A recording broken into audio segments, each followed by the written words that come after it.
Ассалаумағалейкум. Атабек, қалайсың? Амансыздар ма? Аман тұрсыз ба? Ал міне сенден алған нені құрдық, котелді. Котелдің мощности конкретный, гәп жоқ котелға. Рахмет.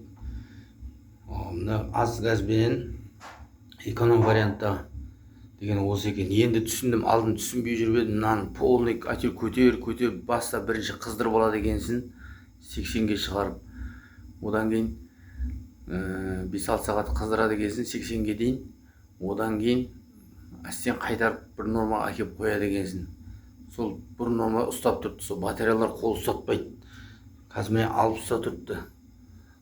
60-тан сәл бір не өсіп тұрыпты. Міне мынандай болған. Міне арт беті міне. Обратный.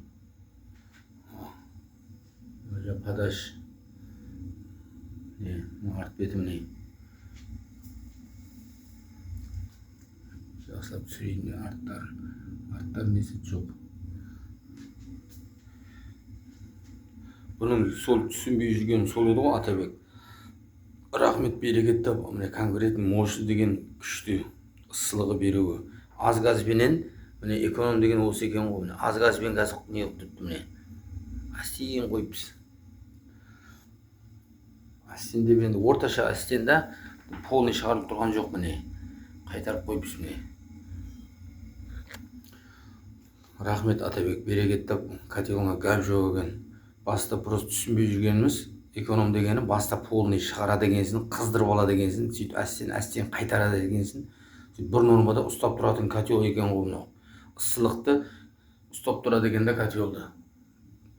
Бір неде. Аз газбенен ұстап тұрады екен құллас.